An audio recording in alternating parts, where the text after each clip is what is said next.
श्री शिवाय नमस्तु भीम हर हर महादेव। दोस्तों, आप सभी लोग जानते हैं कि 17 मार्च 2024 से होलाष्टक प्रारंभ हो रहे हैं। और दोस्तों, होलाष्टक जिस दिन से प्रारंभ होते हैं उस दिन से होली के दिन शुरू हो जाते हैं, या आप ये कह सकते हो कि रंग भरे दिन शुरू हो जाते हैं।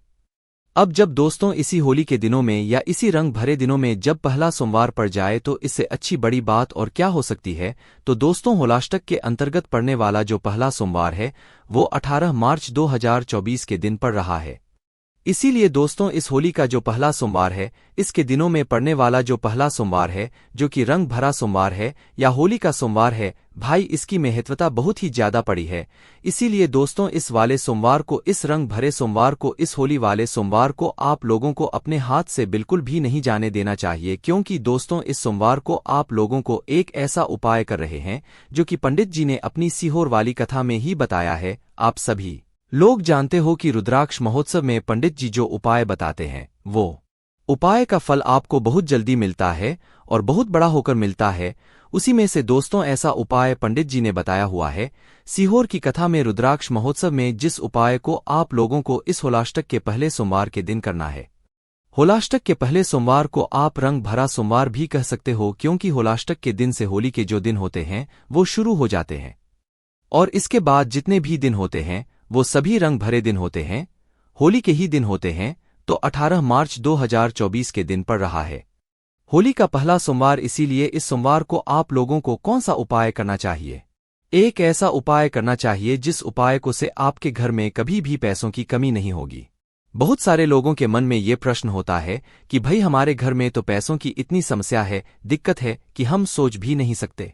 तो अब दोस्तों, ये वाला उपाय आप इस होली के पहले सोमवार के दिन कर लेना। उसके बाद आप भूल जाना कि भाई आपके घर में कभी कोई धन की समस्या भी हो रही थी। क्योंकि दोस्तों, इस उपाय को करने के बाद आपके घर में चाहे धन की समस्या हो, चाहे पैसों की समस्या हो, चाहे आपके घर में माता लक्ष्मी जी आपसे प्रसन्न ना हो किसी भी कारणवश, तो भाई माता लक्ष्मी आपसे प्रसन्न हो जाएंगी। साथ ही में जितने भी धन से जुड़ी हुई जो समस्याएं होंगी वो भी धीरे धीरे करके दूर होना शुरू हो जाएंगी। बस दोस्तों, इस उपाय को पहले आप लोग अच्छे से समझ लेना, उसके बाद ही करना। क्योंकि होली का पहला सोमवार है, होलाष्टक का पहला सोमवार है और रंग भरा सोमवार है। तो भाई ऐसे मौके को अपने हाथ से जाने दोगे तो भाई ये मौके ऐसे बार बार तो आते नहीं है। तो इस दिन दोस्तों आप लोगों को करना है कौन सा उपाय? एक बेलपत्र, एक शमीपत्र, एक श्वेत पुष्प और एक लाल फूल वाला उपाय। ये एक ऐसा उपाय है जो कि पंडित जी ने खुद सीहोर की कथा में बताया है, रुद्राक्ष महोत्सव बताया है। और इस उपाय का फल आपको बहुत जल्दी और बहुत बड़ा होकर मिलेगा। इस उपाय को हम आपको अच्छे से समझाते हैं। देखिए, ये वाला जो उपाय है ना, ये विशेष रूप से होगा किस लिए, अब वो आप सबसे पहले सुन लीजिए। देखिए, ये उपाय विशेष रूप से धन की समस्या को दूर करने के लिए है। जैसे कि आपका मकान बन रहा है और आप मकान बना नहीं पा रहे हो क्योंकि पैसों की समस्या है। ये आपने मन में सोचा हुआ है कि भाई हमें मकान बनाना है, अभी हम किराए के घर में रहते हैं, मकान बनाना है पर पैसे नहीं है। ठीक है, तो ऐसी समस्या तो भाई आपको ये उपाय करना चाहिए। और भी है, बेटा का विवाह है पर पैसे नहीं है, बेटे का विवाह अच्छे से करना चाहते हो पर पैसे नहीं है, ऐसी समस्या है तो भी भाई आप लोगों को ये वाला शुरू मतलब उपाय करना चाहिए। कोई काम शुरू करना है, कोई दुकान शुरू करना है पर पैसे नहीं है, ऐसी भी अगर आपके मन में मतलब आपके परिवार में कभी भी ऐसी समस्या आई है तो भाई आपको ये वाला उपाय इस होली के पहले सोमवार के दिन कर लेना चाहिए। क्योंकि इस वाले उपाय को करने से आपकी घर से धन की समस्या पूर्ण रूप से चली जाएगी और आप जितना सोचोगे ना आपको उतना ही पैसा मिलेगा। कहने का मतलब है कि तरफ से मेहनत करोगे, अपनी तरफ से कोशिश करोगे, भगवान शिव जी पर विश्वास करते हो और फिर उसके बाद उपाय करोगे तो निश्चित ही आपको आपके उपाय का फल मिलेगा और घर से आपकी पूरी धन की समस्या जो होगी वो दूर जरूर होगी। तो सारी प्रकार की धन की समस्या के लिए और माता लक्ष्मी जी को प्रसन्न करने के लिए आप लोग इस वाले उपाय को जरूर करना है। आइए अब हमें इस उपाय को समझते हैं कि इस उपाय को किसको करना है, कैसे करना है और कब करना है। सबसे पहले चीज हम जानते हैं कि इस उपाय को करना किसको है। देखिए, विशेष रूप से अगर हम बात करें तो ये वाला जो उपाय है ये घर की माता और बहनों को ही करना चाहिए। चूंकि एक बेलपत्र, एक शब्द पुत्र, एक सफेद फूल और एक लाल फूल वाला उपाय, तो घर की जो बड़ी माताएं बहनें हैं उनमें से कोई भी एक माता बहनें इस वाले उपाय को विशेष रूप से कर सकती है। क्यों कर सकती है? क्योंकि भाई घर की जो माताएं बहनें होती हैं वो कौन होती हैं?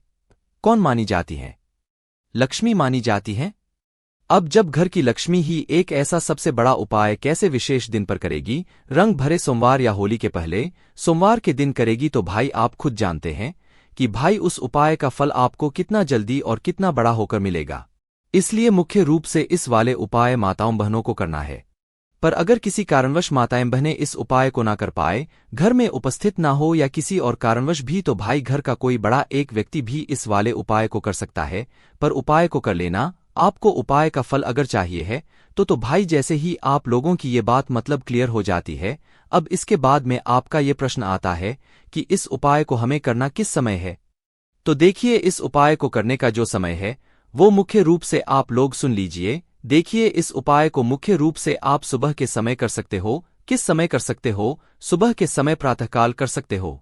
कब से कब तक के बीच में? सुबह 7, 8, 9 मतलब सुबह जितना जल्दी हो सकता है उतना जल्दी उपाय कर सकते हो। बाकी 10, 11, 12 बजे तक भी अगर उपाय करोगे तो भी कोई दिक्कत वाली बात नहीं, क्योंकि ये सोमवार होली का पहला सोमवार है, इसे बार बार तो आता नहीं है। इसलिए 10, 11, 12 बजे तक भी अगर सुबह के समय उपाय करोगे तो भी काम चल जाएगा। पर अगर किसी कारणवश आप सुबह उपाय कर ही नहीं पा रहे हो या नहीं कर पाए हो, तो भाई आपके पास एक और मौका रहेगा, जो कि शाम के समय का रहेगा। किस समय का रहेगा? प्रदोष काल का रहेगा, जो शाम का समय होता है। अब शाम के समय किस समय से लेकर किस समय के बीच में ये वाला उपाय करना है? शाम के जो 6 बजे से लेकर 7 बजे के बीच का जो समय, इस समय के बीच में आप लोगों को इस वाले उपाय को करना है। पर अगर किसी कारणवश आप अपने काम पर गए हुए हो, ड्यूटी पर या काम पर कहीं पर भी गए हुए हो और आने में आपको देरी हो गई, तो भाई आप इस उपाय को 7:30 या रात 8 बजे तक भी करोगे तो भी आपको निश्चित सी बात है इस उपाय को करने का फल जरूर मिल जाएगा। तो आपको समझ आ गया कि इस उपाय को आपको करना है मुख्य रूप से सुबह के समय करना है। पर आपने पूरी कोशिश करने के बाद भी आपको इस उपाय को सुबह ना कर पाओ, तो भाई फिर आपके पास दूसरा मौका रहेगा। शाम के समय आप लोग इस वाले उपाय को कर लेना है, प्रदूषण में रात 8 बजे तक भी। दोस्तों, ये बात भी आप लोगों को समझ आ गई होगी।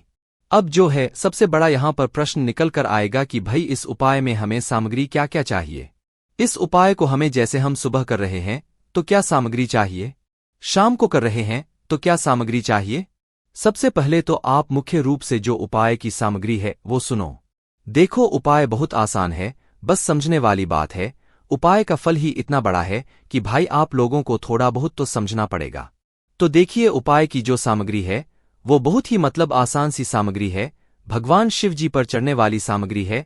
सबसे पहली चीज एक बेलपत्र। क्या है? बेलपत्र जो है आप लोगों को इस उपाय में आवश्यकता पड़ेगी। उसके बाद में एक शमीपत्र। क्या? एक शमीपत्र। उसके बाद में दोस्तों एक श्वेत फूल। क्या चाहिए? श्वेत फूल होता है मतलब कि सफेद फूल, ऐसा सफेद फूल जो भगवान शिवजी की शिवलिंग के ऊपर चढ़ता हो, इस बात का ध्यान रखना। और चौथे नंबर की जो चीज है वो है एक लाल फूल। कितना? एक लाल फूल। लाल फूल वो जो शिवलिंग पर चढ़ता हो। लाल फूल आप गुलाब का भी मान सकते हो, जो भी प्रकार के लाल फूल होते हैं जो शिवलिंग पर चढ़ते हैं, वो लाल फूलों को आप इस उपाय में प्रयोग कर सकते हो। अब देखो, यहां पर अगर कोई ये हमें बेलपत्र ना मिले, शबी पत्र ना मिले, सफेद फूल ना मिले, लाल फूल ना मिले, तो हम क्या करें? तो भाई देखिए, उपाय कर रहे हो, हमने आपको उपाय कुछ समय पहले ही बता रहे हैं, तो आप इन सभी सामग्रियों को जो है कहीं ना कहीं से तो भाई ढूंढ के ला ही सकते हो। वृक्षों में से फूल तो तोड़ ही सकते हो, तो आपको आसानी से मिल जाएगी। क्योंकि दोस्तों, जब हम कोई उपाय करते हैं, उस उपाय की सामग्री हम अपने परिश्रम से लाएंगे तो ही हमें उस उपाय का फल जो है अच्छे से मिलेगा। बाकी हम जो है और कहीं से अगर मतलब कर लेते हैं, जैसे बेलपत्र ही नहीं है, तो हम ये सोचेंगे कि हम शिवलिंग के ऊपर से ही ले लेंगे, तो भाई इसमें कोई मेहनत नहीं लगेगी। हाँ, ये उस जगह पर जरूर काम कर जाएगा कि भाई जब हमने पूरी कोशिश कर ली हो, हमें कहीं से बेलपत्र ना मिली हो, फिर हम जाकर शिवजी के शिवलिंग पर से उपाय के लिए एक बेलपत्र उठाकर उसको धोकर प्रयोग में ले सकते हैं। पर यह कोशिश आपको करनी ही नहीं है। कोशिश आपकी यही हो कि आपकी खुद की बेलपत्र हो जो आप लेकर आए हों, आपके खुद का शमीपत्र, आपके खुद के सफेद फूल और एक लाल फूल, मतलब उन्हें आपने किसी के वृक्ष से तोड़ा हुआ हो, किसी से मतलब किसी घर के से तोड़ रहे हों तो उससे पूछकर तोड़ लो। मतलब ऐसे आप लोगों को जो है ये सामग्री तैयार करनी है। एक बेलपत्र, एक शमीपत्र, सफेद फूल और एक लाल फूल, ठीक है। जैसे ही ये सामग्री तैयार कर लेते हो उसके बाद में आपको क्या करना है, देखो ध्यान से सुनो। सुबह के समय अगर आप लोग इस वाले उपाय को कर रहे हो तो भाई अपने साथ में कम से कम 1 लोटा जल तो जरूर लेकर जाना है, ठीक है। बाकी अगर आप लोग इस उपाय को मतलब कर रहे हो और आप प्रतिदिन भगवान शिव जी के मंदिर जाते हो अपनी पूजन सामग्री को लेकर और प्रतिदिन भगवान शिव जी की पूजा अर्चना करते हो तो उनके लिए कोई दिक्कत वाली बात नहीं है, क्योंकि हमें उपाय को करने से पहले थोड़ी बहुत पूजन अर्चना जरूर करनी है, ठीक है। क्यों करनी है? क्योंकि हमें भगवान को ये नहीं दिखाना है कि हम आपके पास सिर्फ हम उपाय को करने के लिए आए हैं, हम अपने फायदे के लिए आए हैं। अगर हम पूजन सामग्री लेकर जाएंगे, 1 लोटा जल लेकर जाएंगे तो ये भाव बिल्कुल भी नहीं आएगा कि हम सिर्फ उपाय के लिए आए, हम भगवान शिव जी की पूजन अर्चना करने के लिए भी आए हैं। तो जो लोग प्रतिदिन शिव जी के मंदिर की पूजा करते हैं भाई वो वैसे ही करते रहें, उनके लिए कोई दिक्कत वाली बात नहीं है। पर जो सिर्फ उपाय को करने के लिए जा रहे हैं वो अपने साथ में कम से कम 1 लोटा जल तो जरूर लेकर जाएं। अब उसी की तरह शाम के समय की बात कर लेते हैं, प्रदोष काल की बात कर लेते हैं। प्रदोष काल में अगर आप शिवजी के मंदिर जा रहे हो इस उपाय को करने के लिए तो अपने साथ में 1 का दीपक तैयार करके लेकर जाना। वो घी का दीपक जो होगा वो आटे का होगा, मीडियम साइज का होगा। और उस आटे के दीपक को बनाने के लिए आप अलग से ही आटा गूंदोगे। आटा गूंदने के बाद उसके अंदर कुछ भी नहीं डालना है, मात्र पानी डाल के गूंद लेना है और मीडियम साइज का 1 आटे का दीपक तैयार कर लेना है। उसके अंदर जो बत्ती रखोगे वो गोलबत्ती रखोगे। वो गोलबत्ती भी आप अपने हाथ से बनाओगे तो वो ज्यादा बेहतर होगा। उसके बाद में इसके अंदर जो चीज आप लोग डालोगे वो शुद्ध देसी गाय का घी डालोगे। इस दीपक को तैयार जैसे ही कर लेते हो शुद्ध देसी गाय के घी से भाई आप इस दीपक को तैयार करके शिवजी के मंदिर पहुंच सकते हो। तो यहाँ पर आप उपाय की पूरी तैयारी हो चुकी है, सुबह के समय गए हो। भैया अपने घर से शुद्धता का विशेष रूप से ध्यान रखना। उपाय को करते समय भी और उपाय की सामग्री को तैयार करते समय भी शुद्धता का विशेष रूप से ध्यान रखना। अपने घर से स्नान करके सब शुद्धता का ध्यान रखते हुए आप अपने घर से निकल जाना। शाम के समय स्नान करने की जरूरत नहीं है। शाम के समय आप सिर्फ हाथ मुंह अकेला धोकर उपाय को कर सकते हैं। सबसे पहले जैसे ही आप अपने घर के पास में जो भी शिव मंदिर है वहां पर पहुंचिए। वहां पर पहुंचने के बाद पहले भगवान के दर्शन कीजिए, भगवान को धूप दीजिए। उसके बाद में फिर जो है आप अपनी पूजन अर्चना कीजिए, क्योंकि अभी हमें उपाय तो करना शुरू करना है। पहले पूजन अर्चना कीजिए। 1 लोटा जल लेकर गए हो तो 1 लोटा जल भगवान शिवजी के शिवलिंग पर चढ़ाओ। इसके अलावा जो भी पूजन सामग्री आप लोग लेकर गए हुए हो भगवान शिवजी की पूजन के लिए वो सारी सामग्री उसे जो है आप भगवान शिवजी की पूजन कर लो। बस उपाय का जो 1 बेलपत्र है, 1 शमीपत्र है, 1 सफेद फूल है और 1 लाल फूल है, उन्हें अलग रखना। उन्हें अभी हमें प्रयोग में नहीं लेना है। जैसे ही आपकी पूजन अर्चना हो जाती है उसके बाद में आप भगवान शिवजी के शिवलिंग के पास में बैठ जाओ, आसपास बैठ जाओ, कहीं पर भी बैठ जाओ उपाय को करने के लिए। उसी तरीके से शाम के समय की बात करें तो भाई शाम के समय भी आप अपना जो दीपक लेकर गए हुए हो भगवान शिवजी के शिवलिंग के पास में बैठकर अपनी माचिस से जला दो। क्योंकि अगर आपने इस दीपक को जलाने के लिए किसी और की माचिस ली, क्योंकि इस दीपक को हमें मंदिर में बैठकर ही जलाना है, तो अपने माचिस से अपना दीपक जलाकर जो है इसे भगवान शिवजी के शिवलिंग के पास में रख देना। इतना पास में मत रखना कि भगवान शिव जी को आंच लगे, थोड़ी दूरी बनाकर ही जो है इस दीपक को शिवलिंग के आप लोग पास में रख देना। जैसे ही ये दीपक आप जलाकर शिवलिंग के पास में रख देते हो, आप चाहो तो इसे आरती भी कर सकते हो और फिर शिवलिंग के पास में रख सकते हो। उसके बाद में भगवान से प्रार्थना करके आप इस उपाय को शुरू कर सकते हो। शिवजी के शिवलिंग के पास में आप लोग बैठ जाओ। जब आप इस उपाय को करना शुरू कर रहे हो अब शिवलिंग में सबसे पहले आप लोग ये चीज देख लो कि भाई एक माता अशोक चंद्र जी का स्थान होता है, वो कहाँ पर है? शिवलिंग होती है, शिवलिंग की जलाधारी होती है, जलाधारी का बिल्कुल एक बीचों बीच का स्थान होता है। बीचों बीच का जो भी स्थान होता है भाई वही माता अशोक चंद्र जी का स्थान होता है। काफी सारे लोगों को पता भी होगा शिवलिंग में माता अशोक चंद्र जी का स्थान कहाँ पर होता है। तो माता अशोक चंद्र जी का स्थान जलाधारी के ऊपर बिल्कुल बीचों बीच में होता है। तो आपको क्या करना है कि भाई आप जो 1 बेलपत्र, 1 शमीपत्र और 1 सफेद फूल और 1 लाल फूल लेकर आए हैं, इनको एक एक करके माता अशोक चंद्र जी वाले स्थान पर चढ़ाना है। पर एक बात ध्यान रखना, इस उपाय को करते समय आपको एक नाम जरूर लेना है, कांता भगवान का और शिव और नारायण का। ठीक है, सुन लिया आप लोगों ने, जैसे कि हम आपको बताते हैं। देखो, कांता भगवान या कांता भगवान चक्र का भी नाम लिख सकते हो, कांता चक्र का भी नाम ले सकते हो, शिव और नारायण का भी नाम ले सकते हो, है ना। उदाहरण के लिए आप देखिए कि एक बेलपत्र जो आप सबसे पहले चढ़ाएंगे वो आप माता अशोक सिंह जी वाले स्थान पर चढ़ाइए। बेलपत्री की डंडी का जो मुख होगा वो होगा जलाधारी की तरफ, जहां से जल बहता है और जल नीचे गिरता है। ठीक है, इस तरफ बेलपत्र की डंडी का मुख करके बीच वाली बड़ी पत्ती का मुख शिवलिंग करके आपको समर्पित कर देना है और कांता भगवान का नाम लेना है, कांता चक्र का नाम लेना है और शिव और नारायण के नाम से बेलपत्र को माता सूक्ष्म जी वाले स्थान पर समर्पित कर देना है। उसी प्रकार से अपना दूसरा एक शमी पत्र निकालना है। उस शमी पत्र को भी डंडी का भाग जलाधारी की तरफ करके, पत्तियों के भाग शिवलिंग की तरफ करके उसी बेलपत्र के ऊपर माता सूक्ष्म जी वाले स्थान पर समर्पित कर देना है। तीसरे नंबर पर जो है, मतलब जब आप ये शमीपत्र समर्पित करें तब भी आप लोग कांता भगवान या कांता चक्र का नाम लेते हुए शिव और नारायण का स्मरण करते हुए शमीपत्र को चढ़ा दीजिएगा।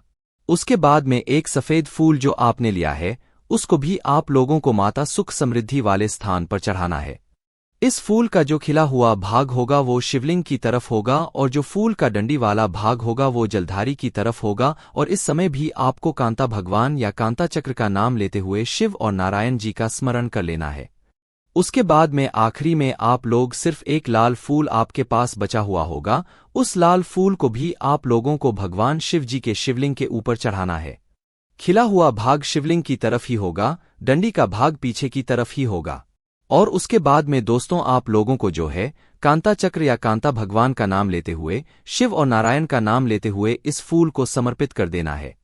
चारों सामग्री उपाय की वो एक ही स्थान पर चढ़ेंगी। माता वाले स्थान पर पहले बेलपत्र, फिर शमीपत्र, फिर सफेद फूल, फिर जो है आपका लाल फूल। ठीक है, उसके बाद ये माता वाले स्थान पर समर्पित कर देना। भगवान का नाम लेते हुए कांता भगवान से प्रार्थना करना, कांता चक्र से प्रार्थना करना, शिव और नारायण का नाम लेते हुए आप अपने घर में जो भी धन से जुड़ी हुई समस्या चल रही है उसके लिए प्रार्थना कर देना। निश्चित ही आपके घर में जो भी धन से जुड़ी हुई है, पैसों से जुड़ी हुई समस्या चल रही होगी, माता लक्ष्मी जी आपसे प्रसन्न नहीं होंगी, तो वो सारी समस्या दूर हो जाएंगी और आपके घर में धन की जो समस्या होगी वो बिल्कुल जड़ से खत्म हो जाएगी। बाकी दोस्तों इस उपाय करने में अगर आपको कोई भी दिक्कत समस्या आती है तो कमेंट करके पूछ सकते हैं। श्री शिवाय नमस्तु भीम, हर हर महादेव।